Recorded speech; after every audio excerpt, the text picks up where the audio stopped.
Welcome to the Commentary Magazine Daily Podcast. Today is Tuesday, March 17th, 2026. Happy St. Patrick's Day to everyone who observes. I'm John Podhoretz, the editor of Commentary Magazine. With me, as always, executive editor Abe Greenwald. Hi, Abe. Hi, John. Senior editor Seth Mandel. Hi, Seth. Hi, John. And joining us today, Commentary's contributing editor and Poobah at the Foundation for the Defense of Democracies, Jonathan Schanzer. Hi, John. Hey, John. Is it Foundation for the Defense of Democracies, or is it Foundation for Defense of Democracies? Is there a the? There's no the. There is no the. Beginning or the middle. Articles, no articles. Foundation for Defense of Democracies. Yes. Okay. Momentous day yesterday, or this morning, or overnight, in the war. Huge developments in the war. We have the assassination of the, I don't know what you would call him, sort of like the civilian head of the government now, Ali Larijani, or sort of like one of the triumvirate leaders of Iran. Technically, the secretary of the Supreme National Security Council of the Islamic Republic, which doesn't sound as important as the guy that was tapped by Ali Khamenei to be his successor before he got whacked. And so now the guy that Ali Khamenei had hoped to steer the ship is now no longer with us. And it does seem like things are not going well for the regime. Meanwhile, also the head of is it the Basij? Another guy named Soleimani, but apparently no relation to the head of the Iranian Revolutionary Guard Corps, Soleimani, who was assassinated in 2020. This is a new, different Soleimani, assassinated overnight, thus beheading the leadership of the internal security police. Do I have that right? Yeah, or maybe more simply, the repression apparatus. So this one was a real shot in the arm to the Iranian people as they now weigh their next moves and consider getting back out into the streets to resume their protest movement, or dare I say revolution. I think this one feels like a momentous occasion for them. And the third announcement, which was sort of a leak, semi-announcement, not quite clear, that the Israelis believe that they have now eliminated the Iranian ballistic missile capacity entirely, meaning that either Iran has fired off its last ballistic missile that it has in its arrow in its quiver, or that they have not only done that or some version of that, but have taken out the facilities in which the ballistic missiles were either being moved out or reconstructed or something like it. Do I have that right? So that's a little fuzzier. Okay. The way that I understand it is that Israel has now destroyed all of the facilities used for producing new missiles. So in other words, whatever they've got is all they've got. This is now use it or lose it for the regime. And that's important because, according to at least some of the folks that I've talked to, the total number of missiles are somewhere between 500 and 1,000, probably closer to that 500 number. That are left. In the hands of the regime. Is this short range too? No. Long range. Okay. This is the stuff that, has to get put out on those launchers that the Israelis in the United States are hunting right now. The short range stuff is going to be harder. And that's, that's the discomfort of the Gulf Arab states. They're dealing with that, and they're not going to probably be able to end that anytime soon.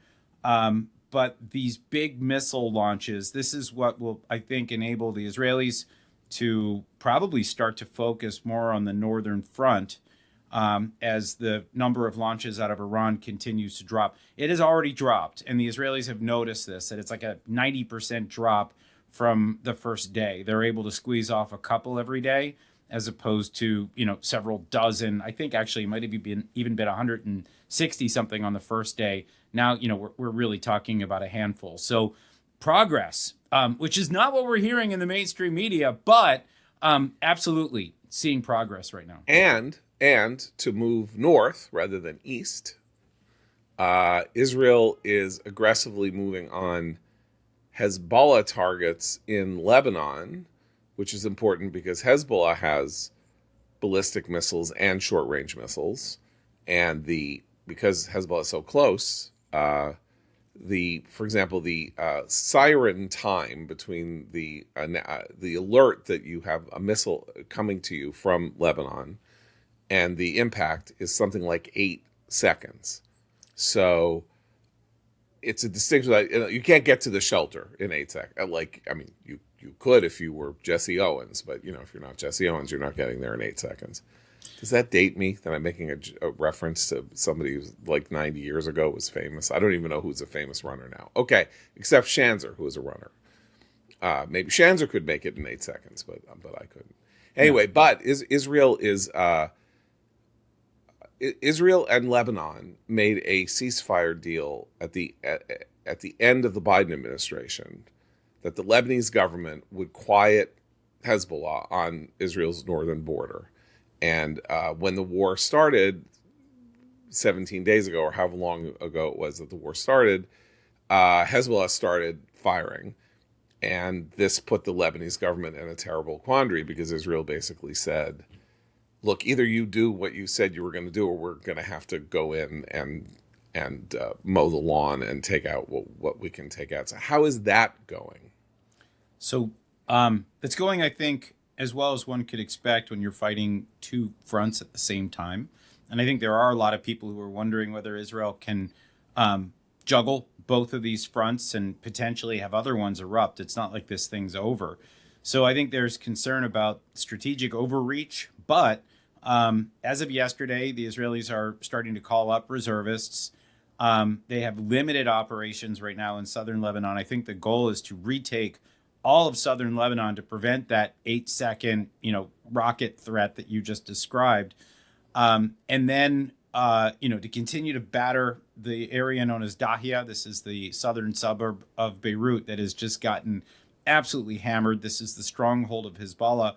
But then I think the goal after that is to go after those long-range rockets from the north of the country, as well as they're known as PGMs, the precision-guided munitions, which are lethal. And we've not yet seen a lot of them trotted out by Hezbollah, but it's kind of the thing that the Israelis fear the most. This is the big one as far as Israel's concerned. They're going to try to wipe out Hezbollah this round. And what's interesting is that we're seeing some efforts, namely by the French, although the French have tried to deny it subsequently, but they want to have some kind of a mutual recognition, normalization deal that postpones this and that leaves Hezbollah's dismantling to some multinational force. And, I think Israel was and is sort of tempted by the idea of normalization with Lebanon. But my guess is that it's going to happen regardless, and the Israelis would rather be the ones that dismantle what was once the most formidable terrorist group in Iran's orbit, and now I think is really beginning to crumble under the weight of these Israeli operations. Would you say that, what's interesting about Lebanon, as opposed to Iran, is that it's not just a fight from the air. There are boots on the ground Israeli soldiers who are crossing the border and who seem intent on this classic move that Israel has to make every 20 years, which is that they occupy the 20 kilometers south of the Litani River and create a buffer zone that prevents Hezbollah from using that territory to fire at them with these missiles that are very close. Now, the Hezbollah missile, I was going to say archive, but that's not the right word. Like it's Hezbollah missile arsenal, is kind of like mind-bogglingly huge, if I remember. Yeah, it was before the war, that erupted on October 8th, when Hezbollah jumped in right after Hamas. It stood at around 150,000 missiles and rockets. projectiles of some projectiles. sort. Yeah. And so now what we're hearing is that it's maybe 20% of that. So, which is great, right? In terms of reduction. Still 30,000, but it's still 30,000 for all the math majors. It's really, it's still enormous, right? I mean, this is essentially what Hamas had at the beginning of this war, before Israel started going after. But again, these are far more advanced. Some of them are larger with larger. And the Hamas rockets, you mean? Yeah. I mean, they are right, short range ballistic missiles. Yeah. Yeah, these are more advanced. Again, longer range. Some of these can hit Tel Aviv. Some of them are designed to try to reach Dimona, where Israel's nuclear facilities are. And then the PGMs, which have the GPS guidance and some of the other things that make them far more accurate. All of this is, I think, what the Israelis are looking to just remove. And what's really fascinating is this is exactly what the Lebanese government wants. I mean, they don't want the war. They don't want the destruction. But I think there is now an understanding that this cannot continue, which is interesting because it's also what we're hearing from the Gulf states right now as well. There is this understanding now across the region that what is happening is just not tolerable. And so the Gulf states are, for the first time, saying, finish the job, Mr. President, right? When they're talking to Trump. And the Lebanese are like, we're sick of this Hezbollah thing. Let's get this over with already. And so that kind of mentality right now, I find fascinating. It's a pivot. And it is such, I mean, this is probably a theme today, but when you see all the negative coverage of this conflict, I just don't think that it matches the reality in terms of what we're hearing from friends and partners, or not even friends and partners in the Arab world. And it does not reflect the severe beating that the Islamic Republic and its proxies have taken over the last 17 days. It's really remarkable to watch. I think it's important. Seth, let me just say one thing, which is this is very important because, of course, Jonathan Schanzer, two longtime listeners of this podcast, is familiarly known as Eeyore, comes on while we're all cheerful about how things are going, goes, well, you better be careful. I don't know. I'm worried about this and I'm worried about that. So the fact that you have come on and said what you have just said is itself a landmark moment in the history of this conflict. If you want, I mean, I can tell you about all the things that I'm worried about. Not yet. We'll get to that. If you want. I just want to say you led with something positive. That's all I'm saying. Look, I mean, let me just say, this is a huge day in the war to have the head of the Besiege and Ali Larijani taken out same day, right? The Israelis have incredible intelligence that they're still wielding, and the precision weapons to be able to use the intelligence in ways that will be beneficial to the war. The people of Iran, I think, are, I think, encouraged today. Hezbollah looks like it's, starting to buckle a little bit. It's kind of hard to complain this morning. But yeah, I can definitely muster up some complaints whenever you're ready. One final point, and then I want to get to Seth, which is, can you guys, I'm not going to ask you a question. Jonathan knows the answer, but because I just looked this up, and so I'm kind of startled. A lot of talk about the Straits of Hormuz. Oh, the Iranians are playing the long game. They know that Hormuz is the ball game. It's all Hormuz, and they're gonna control the Hormuz, and we're gonna have to make these terrible choices. And oh boy, they're in the catbird seat. They'll look like they're in the catbird seat, but they're in the catbird seat. When was the last time that Iran fired on anything in the Strait of Hormuz? Anybody know? 5 days ago. There has been no military activity from Iran aimed at shipping in the Strait of Hormuz. Now, maybe they don't have targets, or they're letting the ships in that they want to let in because of side deals. But Hormuz is not like a charnel house of destruction and death and doom and, the Bermuda Triangle of world oil shipping. No, this is perception, John, right? This is fear that what happened a few days ago can happen again.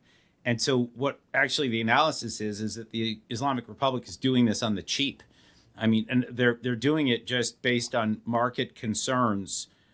They're somehow able to get away with this, and they have not yet been truly challenged.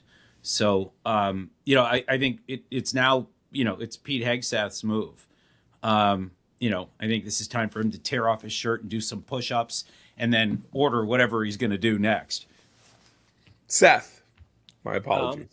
I'm just wondering, the Larijani, taking out Larijani is obviously a huge deal, but it's also evidence that we're now doing the thing with an actual state that Israel had been doing with terrorist organizations, right? The decapitation strategy, the targeted assassination strategy, gave rise to a decades-long debate over whether it matters, how much you gain versus how much you lose by taking out these leaders and all that stuff. Can you explain the differences with a state, this happening with a state now? I mean, our frame of reference for targeted assassination is Hamas, let's say, or Hezbollah. It's not an actual state of 90 million people. What does this do to the perception of the war in the region? What does it do for people in Iran? This this game of every time a new person pops his head up, it gets lopped off. Yeah, it's an interesting question. I will say the Israelis have definitely been trending in this direction for a time. When they took out the Houthi leaders, a lot of people call the Houthis a terrorist group. They're essentially the government in North Yemen. No one's recognized the full split yet, but it's a state, right? And so the Israelis did that. I guess it was last year, and then obviously you had Donald Trump take out Qasem Soleimani back in 2020, the other Soleimani. And so I think we've seen this moving in this direction. I think from the U.S. perspective, I think we're probably not as eager to do this. I think there's sort of a norm that we're worried about. The Israelis, not so much. And I think they're going to be on the warpath for as long as they can be, taking out these top leaders.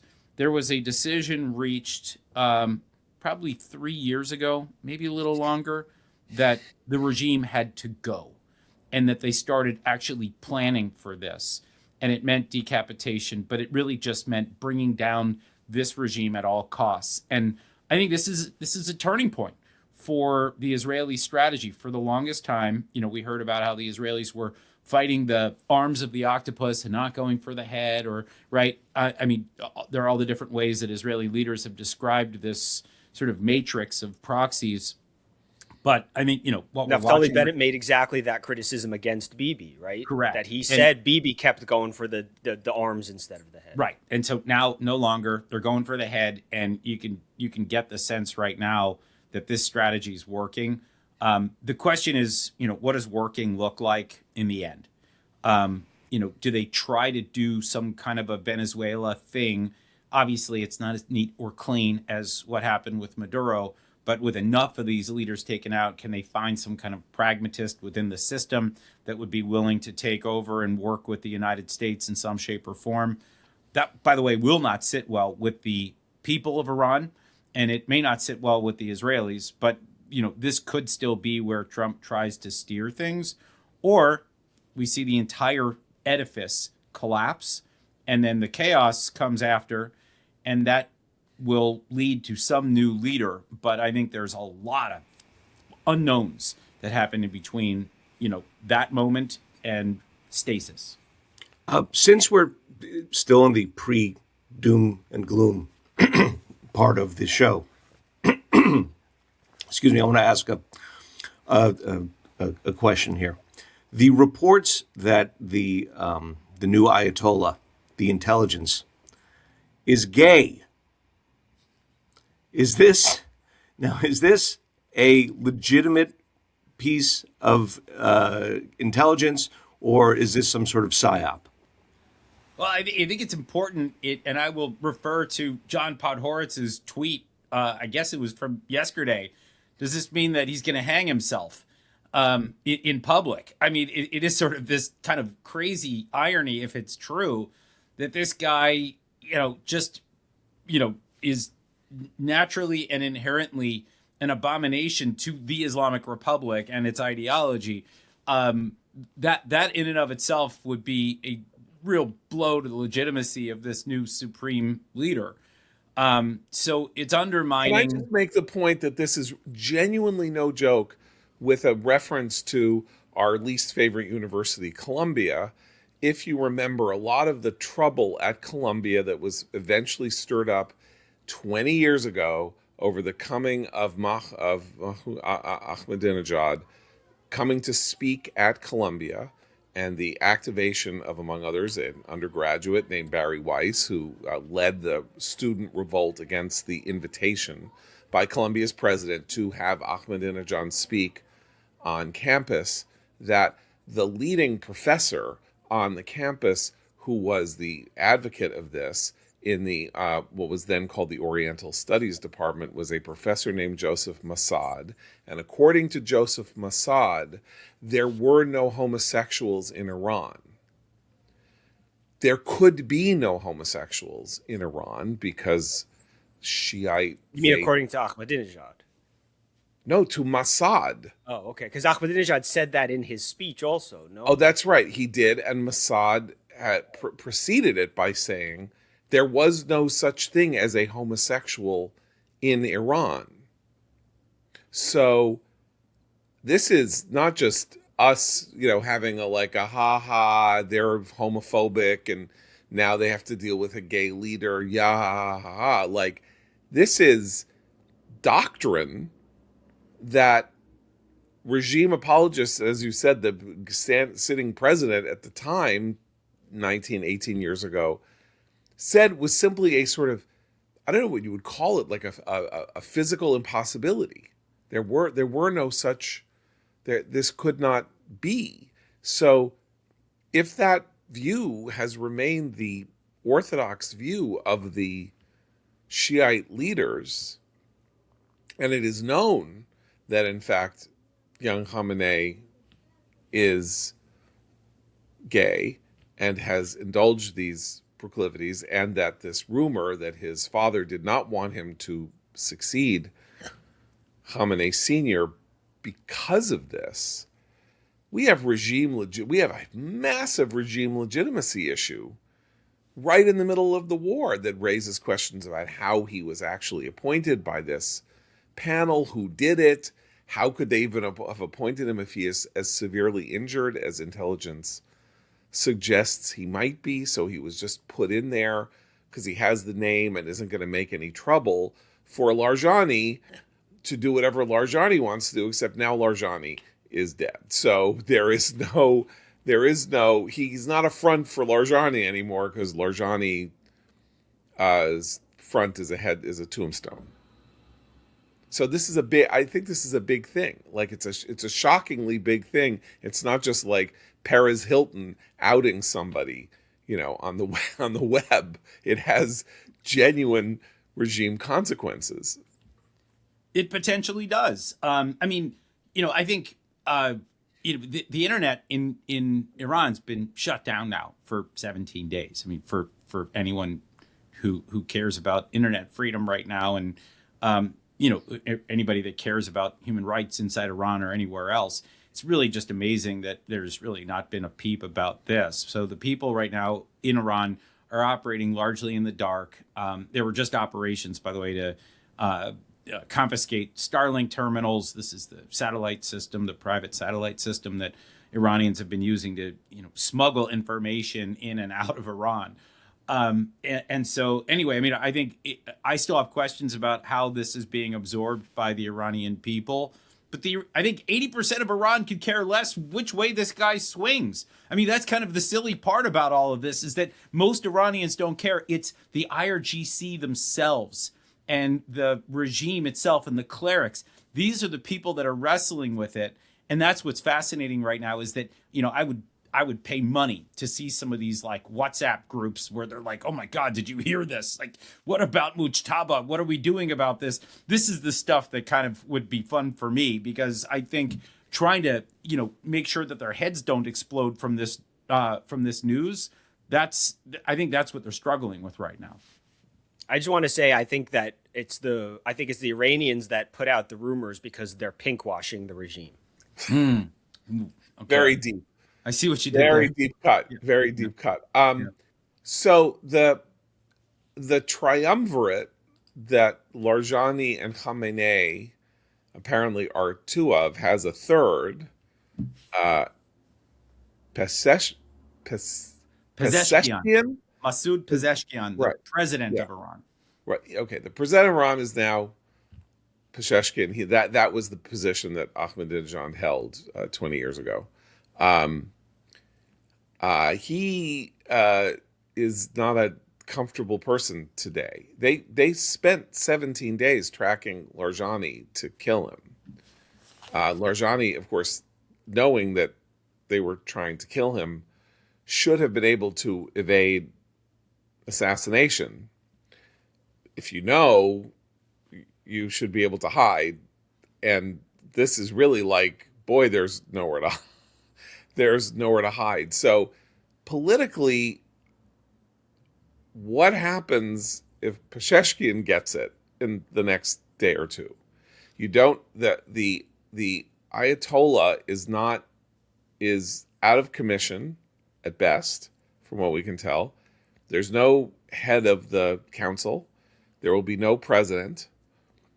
There's a really interesting question about like what it means for the regime to be surviving under these conditions, except in zombie entropic condition in which it's simply going of itself with no direction and no protection and no ability, if this ballistic missile stuff is true, with the exception of the drones that it is aiming elsewhere at targets that don't really matter, they have no ability to project force, except maybe driving around in trucks with guns, making sure that people don't come out to the streets and protest. Right. So, I mean, I think here's where there's the good news and then there's the unknown, and maybe a little bit of the Dr. Doom Eeyore stuff starts to come out, but bear with me.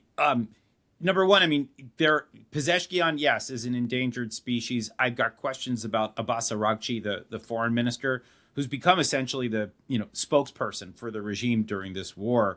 He's kind of Baghdad Bob with a suit, and you get a sense that he's kind of the calm voice that is kind of telling everybody, at least out in the rest of the world, we're fine. We've got this under control. We're going to win this war.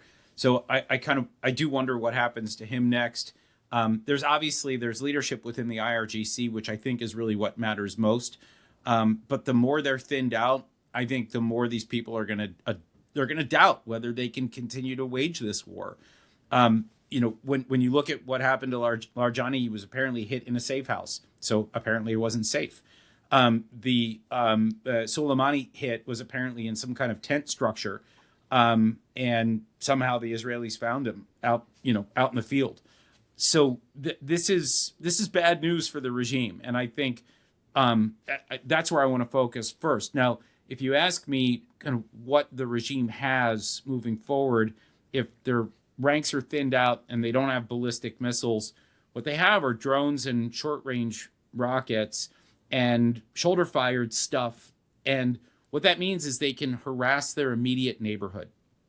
And there, I think we steer back to the Hormuz crisis. And yes, the regime is not actively, destroying ships, but they've apparently fired on something like 16 or even 20, according to the reports that we've seen so far. And that's enough to spook everybody for a while. And it is forcing the United States to deploy additional forces. And we've got, I think, questions about what the strategy is moving forward. The other part of this is that if the drone and rocket strikes don't cease soon in the Arab Gulf states, I can't imagine we've already seen some of the oil facilities damaged in the UAE and in Bahrain, and the Qataris are, I think they've got less than 50% of the people that usually work on natural gas. I mean, things have slowed to a crawl there as well. Sheba oil field, where they produce like 1 million barrels per day out of Saudi Arabia, that's under constant threat from Iranian drones. This is the next phase of this. And that needs to be solved for. But I think when you can, right now there's a sprawl of this war across the Middle East. I think you can then begin to contain it and contain it still. But there's a lot of danger in these last phases, because if the Iranian regime is like a wounded animal and they're thinking, you know what, we're going to bring down the rest of the region with us, including the oil and the energy, this is a crisis that we can't afford. Nobody wants it. Certainly Donald Trump is trying to avoid this at all costs. So I do think that as we start to get closer to an end game, we're going to need to see a strategy for how to end this chaos in the immediate region surrounding Iran. So let's move to the drones, because people have been asking me about this, and I'm not an expert in this stuff. So they're cheap, and they're effective. They fly low, so they're not easy to intercept. And there are sort of a couple of drone-related issues, one of which is geopolitical. And people were asking me last night, where's Yemen?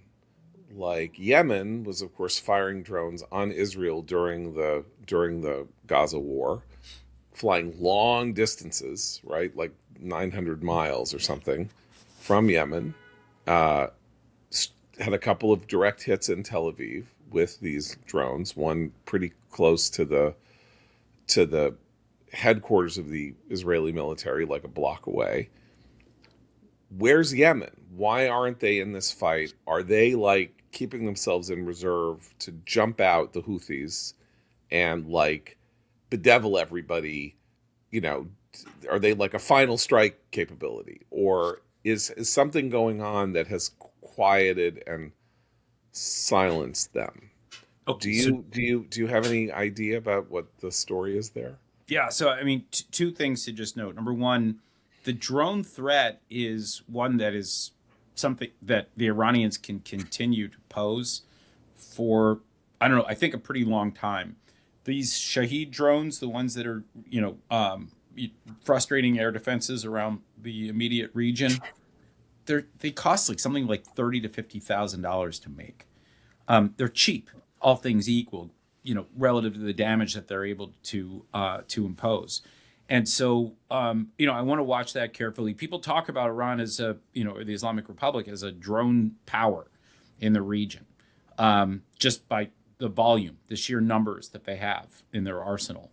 We need to watch that really carefully. By the way, the Chinese, I think we should just note, they're the number one providers of the drone parts and engines that are being used right now. And I do think that China has, some accounting. They're going to have to answer to some of what has happened. I'm guessing that the surrounding Arab states are pretty unhappy with the Chinese, and I hope that we can leverage that. We're hearing right now that the Xi Jinping Trump summit at the end of the month is likely going to be pushed back.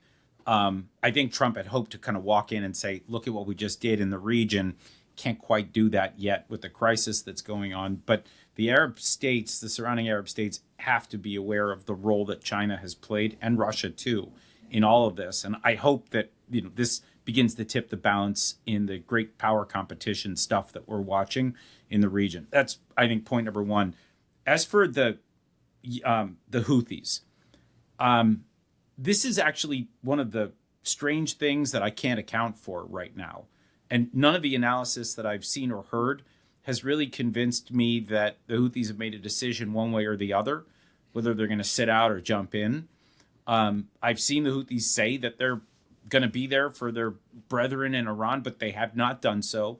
But what's really fascinating to me is everything that I've heard over the last 7 months since the last war with Iran is that that the Houthis now have indigenous capabilities for rocket production, that they don't need the Islamic Republic anymore for the ballistic missiles that they've been firing at Israel. So why are they not firing them? Why are they not firing off some of those drones? Are they deterred? Are they waiting? Nobody seems to be able to answer this right now. not in Israel and not in the United States, not the folks that I'm usually in touch with. So it's kind of one of the great mysteries. The other one is, of course, the Iraqi militias. They appear to be also deterred or at least concerned about joining the fray. Some of that may actually stem from the political calculus, how the people of Iraq, how the parliament, how the leadership in Iraq would respond. But these are two dogs that have not yet barked. And they do concern me as this thing drags on. And if the regime finds itself cornered and on the verge of collapse, is this when they call up the additional wave or two of proxies? I don't know. I was relieved based on something that you said on the show last week. You said Israeli sources were telling you that Trump really wanted this and would seek to have this mission wrapped up by the 31st of March so that he could have his summit with Xi. So when he said yesterday or the day before, we may have to postpone it. We can always meet later. It's okay. I found that reassuring in the sense that he has figured out that his priority is this. Nothing matters more than a successful resolution to this war, and that ending it unilaterally on the cheap without a resolution that he can claim is unquestionably a victory for the United States. He's not going down that path. He is going to put everything second to this mission. Did you have the same feeling? I did actually. On the one hand, I was, I think, a little bummed out that he didn't have the big victory that I think he wanted to present to Xi Jinping and say, look, we own this neighborhood now, suck it. That would have been my number one preference. But for him to understand that this is his legacy, right? This is going to be the big thing that, when people talk about his presidency, there's all the insanity that I think everybody will talk about for a long time, just this mercurial president, et cetera. But in terms of major foreign policy, he was the guy that bombed Iran in the 2025 war. And then he went back to finish the job in 2026 and reshape the region. This is sort of Reagan-esque, right? This is the kind of thing that will shape the way that people talk about your presidency for years and years to come. I think he understands this. And I think he understands that, again, I think when the Gulf states are telling him, go for it, Mr. President, I think that speaks volumes to the guy. I think he sees this as transformational if he can get it done. I don't know if he would use that word, but I think he understands that there are big things, map-changing things that are happening right now if he can get the Islamic Republic to buckle and then drop. Is there a sense that that there really is no rush to putting this war in a box about whether it's over or not? I mean, is there like the idea that if we and the Israelis are basically able to choose whether each new leader lives or dies, and whether if the Israelis are taking out besieged checkpoints, if they're literally, we made this joke last week, but they're directing traffic in Tehran. Is that part of it too? Is there like a sense that we don't necessarily need a bold, this war is over sort of denouement to this whole conflict, that as long as we have the skies over Iran, we can do whatever we want. We can stop them from restarting their nuclear program. We can stop them from, cracking down again or whatever. And that time is actually maybe on our side. It's an interesting question. The way that I would kind of frame, there's a couple different ways that you get victory, right? One is surrender, which just doesn't happen in like warfare too much these days, right? And especially when you're talking about these sort of jihadist ideological, actors like the Islamic Republic or Al Qaeda or ISIS. It ends with kind of more of a whimper than a bang. And so I think, the theory that we can get a white flag out of this, I'm not sure I buy it. What I do think is probable here, the scenario that I would look for is, the Israelis have already taken out their Air Force and their Navy. Domestic missile production, has now been wiped out. I think they've got a couple of nuclear issues that they're still needing to wrestle with. There's talk about extracting the enriched uranium, and needing potentially to put a large contingent of special forces on the ground in order to be able to do that. I would look for that as kind of maybe a moment where we say, okay, mission accomplished. But I think there's the broader question of, can you erode the regime's capabilities for all the things that they're doing? The drones, the rockets, the production, the besiege, the IRGC. I mean, can you reduce all of these things to the point where Iran just simply can't pose a threat to the region in the way that it was? And if you can do that, then I think you can say, okay, the military objectives of this war have been met. We are ending our operations. The U.S. says that. The ships start to steam home. And then the Israelis continue to do the asymmetric stuff on the ground when they see opportunities. Shadow war, gray zone, whatever you want to call it. Campaign between the wars, which I've written about for years now at Commentary. This would be, I think, the beginning of that, with the idea of trying to bring the people out back into the streets and to carry out the final phase of this revolution. I think that's kind of like the John Grisham ending for all of this. But I think there's a lot that needs to happen between now and then. A lot can go wrong. And here's the part where I say the thing that I worry about the most in phase two is the question of unity inside Iran. The minorities within Iran are a patchwork of peoples that, let's just say they have some hostility toward the previous regime and this regime.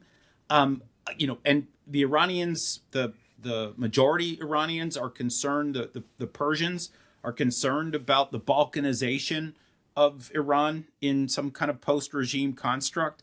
There's a lot of stuff we can't see how they're getting along, right? I mean, it's a black box, and we won't actually be able to open it until we say the war is over, the kinetic part of this war is over, and then you start to see what's happening on the streets and how people are interacting with one another and who is a potential leader and whether they're willing to work with Reza Shah Pahlavi and all these other kind of big questions about, post-conflict Iran.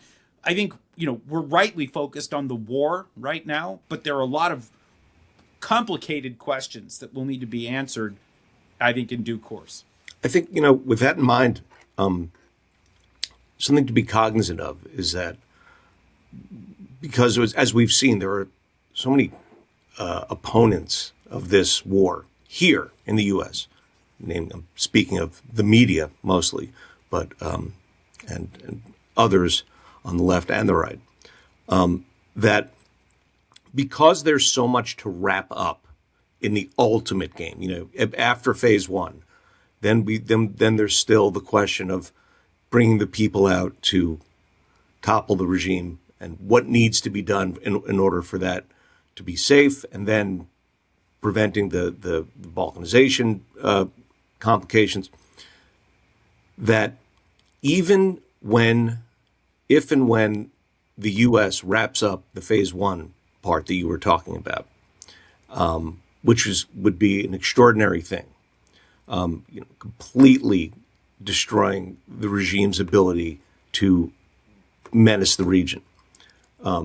There will be people that will continue to say this war was not a success, right? Because you've got the next phase and the next phase and the next phase, and we should be prepared for that because they're wrong. Right. But I want to talk about the orneriness of Trump in relation to that, because he told Liz Landers of PBS NewsHour in a phone conversation, I think Monday night, he said, this is how she phrased it in her tweet: Trump said the conflict is, quote, a very small price to pay, unquote, after years of terror from the regime, and, quote, the oil prices will drop like a rock as soon as it's over. When I asked for a timeline on those dropping, he said, well, as soon as the war is over, I don't believe that it will be long. And then she asked whether he saw troops on the ground in Iran and whether that might happen. I don't want to say that, he said. When I asked if his thinking has changed on that issue, he said, no, it's not changed, but just didn't want to discuss strategy with a reporter.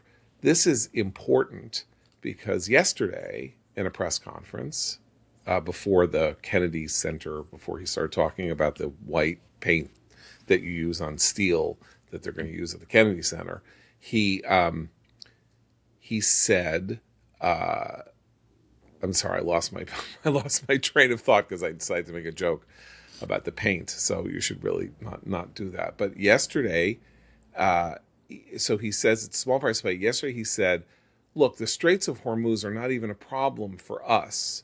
We import 1% of America's oil comes as a result of transshipment through the Straits of Hormuz. That's why he thinks it is meet and proper for Japan and China and Great Britain and France and Germany and other countries to come in with him to escort ships if necessary to keep the strait open, because we Americans are energy independent and they're not. Now, oil is a fungible substance. The price of oil is a world market question.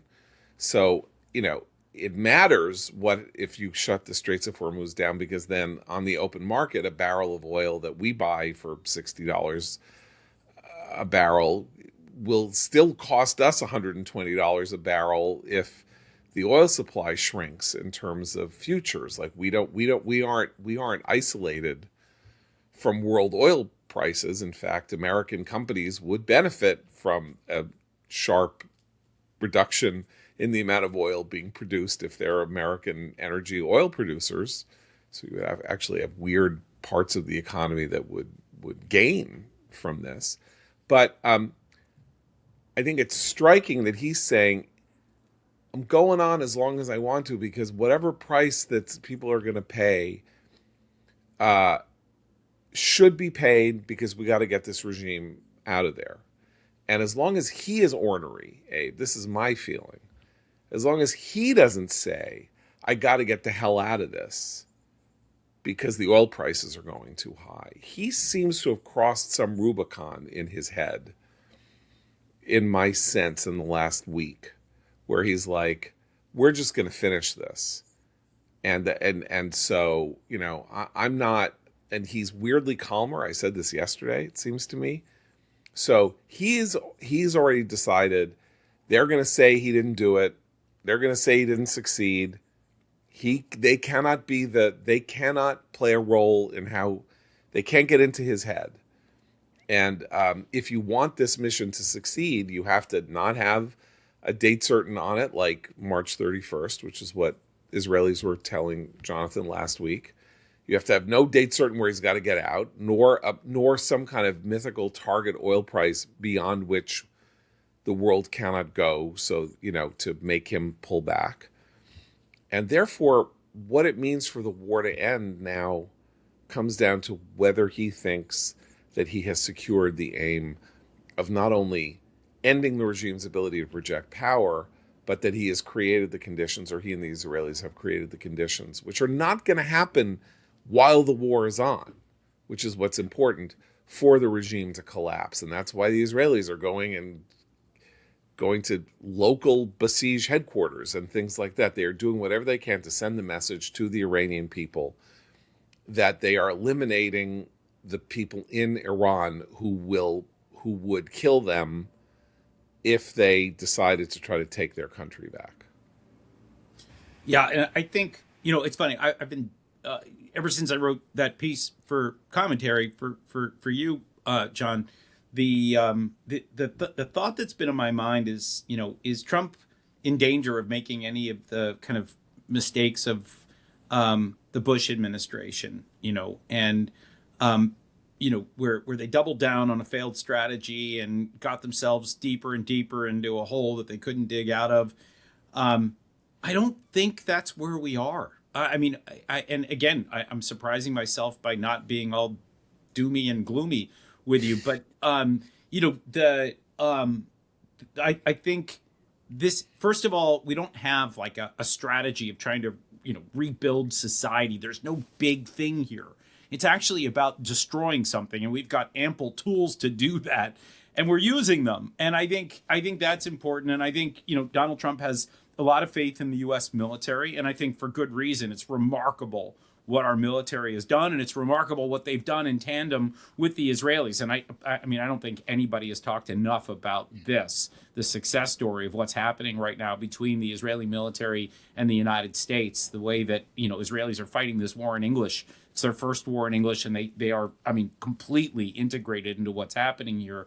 And I think that's kind of remarkable. So I think from a military perspective, it's all going really well. And, you know, Trump is not sharing the details of what he expects to achieve with anybody. He's just saying, I've got a goal and I'm working toward it. And no one can play gotcha with him. And I think that's kind of, he has just not allowed himself to get sucked into this. I will say the way in which the media is describing this is almost comical, because everybody's saying, okay, well, he's losing the war, but ignoring all of the achievements that he's notched along the way, and without knowing exactly what he's trying to achieve on a tactical level from one day to the next. They're just projecting the Trump derangement syndrome out there into the world, and people are kind of clapping at it. But it's a really bizarre spectacle because, you know, apart from the Hormuz issue, which again does need to get settled, set that aside, all of the military objectives of eroding this regime and doing what he wants to do, it's working. And in the meantime, the Chinese look like they're horrible allies to the Gulf for not coming to their rescue and not helping. I mean, this guy looks like he's playing everybody right now. Now, again, things can easily go wrong, but I just don't see the doom and gloom that we keep reading about. I'm struck by some of the coverage in this sense. So imagine that you are back in the mythical past of Monty Python and the Holy Grail. And of course, the indelible scene in Monty Python and Holy Grail where Arthur faces down, or Lancelot, I can't remember who, faces down the Black Knight, who is, like challenging him, very threatening, very terrifying. And then Art systematically first cuts off one arm, then the other arm, then he cuts off his legs. And the Dark Knight is like, have at you, I will take you down. And then he's like a torso on the ground and saying, I'll bite you, I'll do.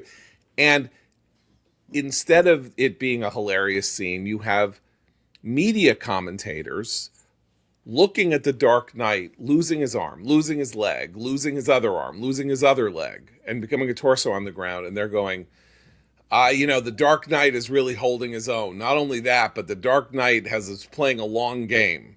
The Dark Knight is really going to, when he sinks his teeth into Arthur's arm, then you're going to know. They are really in the catbirds. It is very weird to read some of this commentary suggesting that the Iranians, who are clearly dazed, confused, without the ability to talk to each other, impotently firing missiles at Israel that do almost no damage, and spraying fire around and threatening the Straits of Hormuz more verbally than, since in the last 5 days they've done nothing really to impact shipping in Hormuz except the threat.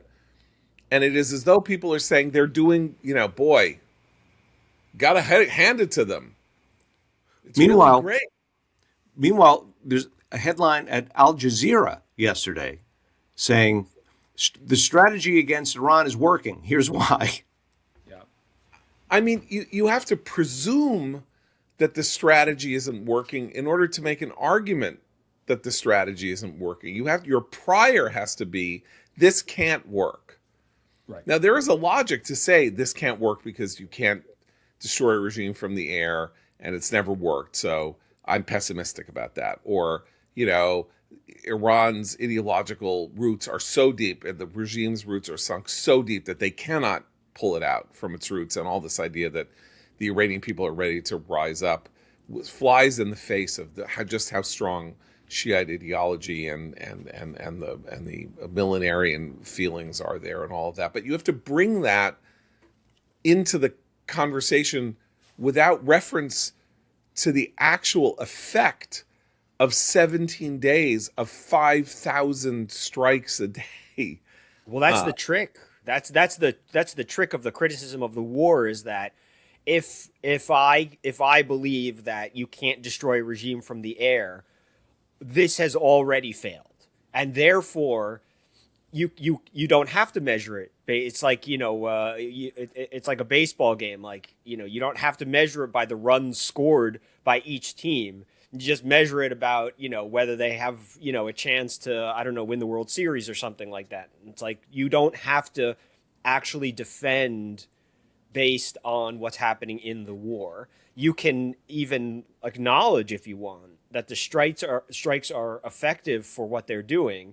But the trick is that you can just say, well, there's no end point at which this could possibly succeed, and therefore, no matter how well it's going on the ground or in the air, you don't have to, you don't have to concede that a war is going well means the war is actually going well in traditional terms. And by the way, I also think that I saw that Al Jazeera headline, and I'm also kind of curious if what that means about where the Qataris are. Like, that headline is unusual, to put it mildly. And, we know that Qatar has been kind of put in the middle of this. They don't really want to, they're not the UAE. They're not out front against Iran, and they're not used to, sort of taking the brunt. And also the Qataris probably wonder if Iran goes, what happens to them. I think, Jonathan, you've said, if there's no like Hamas in Gaza, for example, there's no need for us to, have, the Qataris treated like an ally, and have a base there, all this others. Is that headline? Am I reading too much into a headline? Let me just say, I mean, the Qataris are in this moment. We need to explain. Al Jazeera is owned by the government of Qatar. So if it puts out a very controversial op-ed, essentially praising American and Israeli strategy, we figure that they must have run it up the flagpole to the censors in their government, who said it's okay for it to be published. I would actually go even a step further. I think they're getting direction right now from their overlords in Doha, telling them, okay, we're taking a different editorial approach now, and we're going to get behind this thing. But what's amazing to me as I watch this is apparently the Hamas leadership has refused to come out and to condemn the Islamic Republic for firing on all these Gulf states. And so the Qataris, after years of hosting Hamas and giving them a headquarters and giving them $30 million a month that I think funded the war. I mean, and these, just to be clear, these guys were the patrons, along with the Islamic Republic, of Hamas, which is the terrorist group that started this thing, right? And so now they're getting hammered by Iran, their partner in the cultivation of Hamas, which started this war. They're getting bombed, and they are on the verge of kicking Hamas out of the country. The wheels are falling off the Qatari bus right now. The whole strategy of kind of playing everybody against one another, arsonist and firefighter, I got to tell you right now, I think they're just sorry that they were playing with fire in the first place. And that to me is poetry. I love seeing this right now, that the Qataris are finally beginning to realize, and I saw this tweet right before we got on.